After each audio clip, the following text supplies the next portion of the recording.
Mesa Política.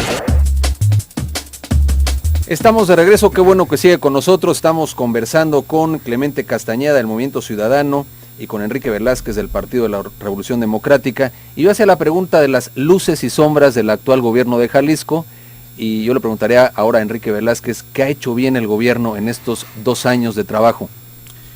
Mira, yo creo que sí tenemos que ser objetivos en las cosas. Yo de verdad creo que hay muchas deficiencias en la aplicación de las políticas públicas en el Estado.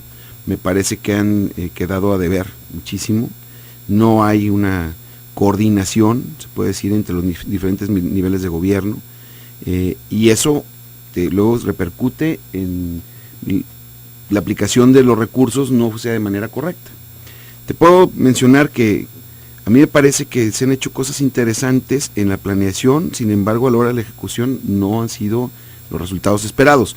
Y te pongo el ejemplo, el Congreso del Estado hicimos una reforma para el tema de seguridad, que lo comentaba Clemente, y hay un mando único, y se accedió a créditos, y luego tenemos una serie de sucesos en todo el Estado que poco se conoce de los avances en las investigaciones o se da con los responsables.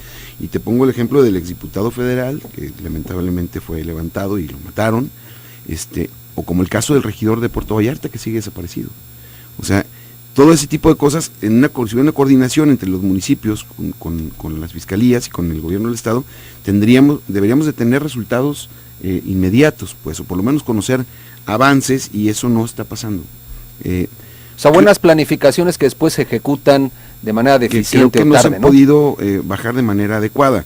Creo que el mando único es importante, que se dio para las regiones, era un buen plan, es un buen plan.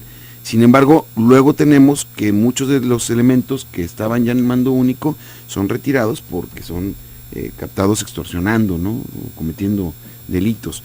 Entonces, una que me parece buena, pues algunos programas sociales, ¿no? Que me parece que el transporte gratuito es un buen programa que ayuda a los estudiantes a trasladarse, pero también es una ayuda económica.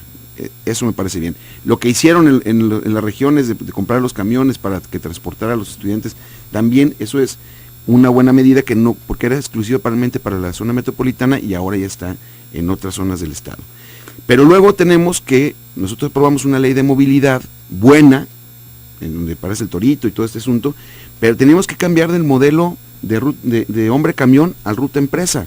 Hace 1 año y medio que aprobamos esa reforma y todavía no podemos implementarlo.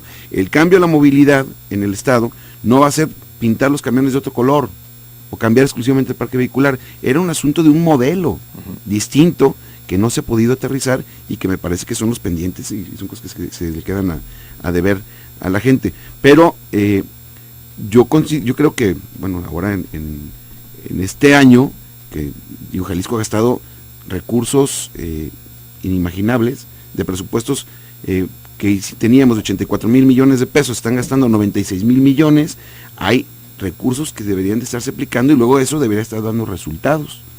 Y bueno, ya escucharemos el informe, ¿no? Para ver qué es lo que resalta el gobernador, reconocerle lo que haya hecho bien, pero nosotros tenemos la obligación de señalar qué es lo que se ha hecho mal, pero luego que se pongan plazos para empezar a dar los resultados. Es un tema muy importante, que la glosa también derive en un seguimiento puntual a lo que se acuse como errores, que sigue a efecto de modificarlos, porque si no queda como una especie de mea culpa que después no derive en nada.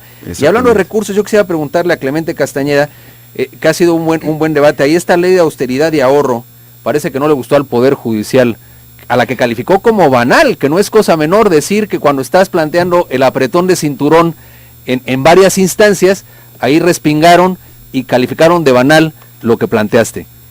¿Qué nos puedes decir cómo va este tema? Yo lamento muchísimo que el Poder Judicial no esté a tono con lo que es una exigencia ciudadana y que además, debo recordar, la ley de austeridad y ahorro para el Estado de Jalisco fue aprobada por unanimidad por todas las fracciones parlamentarias, no sin ajustes por supuesto, y además fue publicada por el propio Poder Ejecutivo, que implica el propio aval del Ejecutivo. Y ahora resulta que al Poder Judicial le incomoda el tema de la austeridad porque, argumentan ellos, trastoca o vulnera la propia autonomía para manejar sus recursos. Yo distinguiría, digamos, los dos temas. Una cosa es esta discusión de carácter jurídico, si efectivamente la ley puede ser invasiva de las atribuciones de cualquier otro de los poderes públicos. Nuestra opinión, la opinión del Congreso, es que no es así. Hay muchas leyes que obligan a otros poderes públicos y que emanan de donde tienen que emanar, que es del Poder Legislativo. Te pongo un ejemplo, la ley de transparencia, pues son sujetos obligados todos aquellos que reciben recursos públicos, el Ejecutivo, el Legislativo e incluido el propio Judicial. Pero cuando se trata de apretarse el cinturón, cuando se trata de evitar el despilfarro, en lo cual son expertos los poderes públicos, pues resulta que al Poder Judicial no le gusta el asunto. Yo la verdad es que lamento mucho que haya tomado la decisión de ir a una controversia constitucional.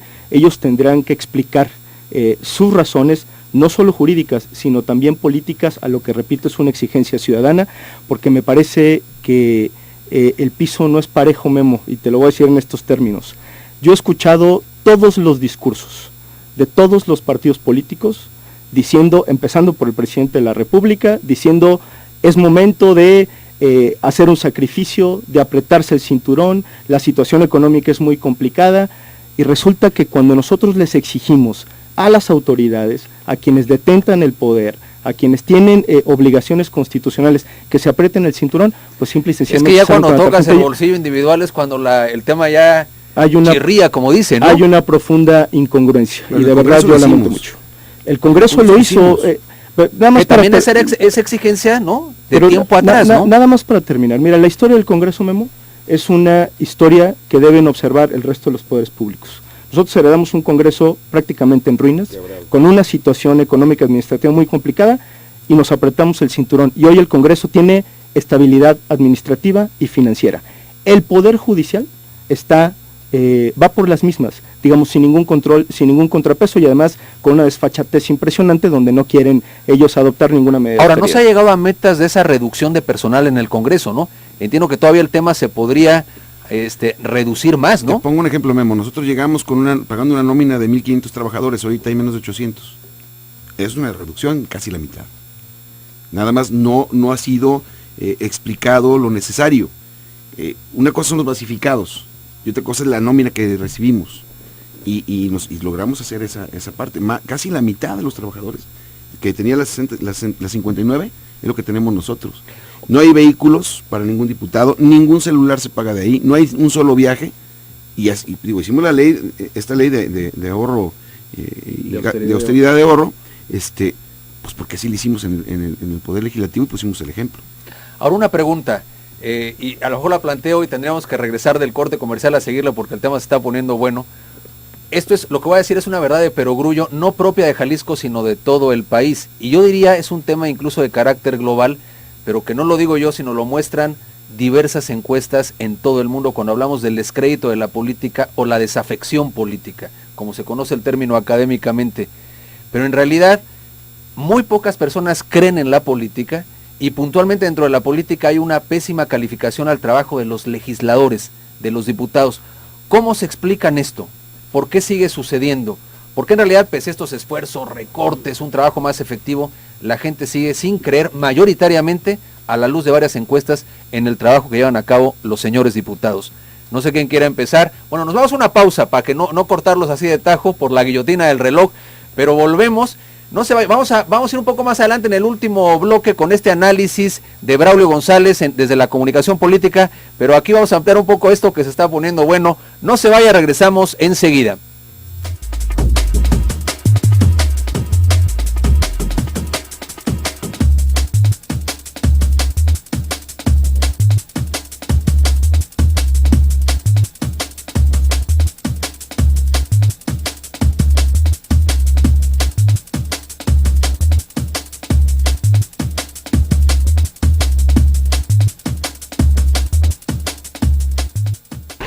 Zona de análisis.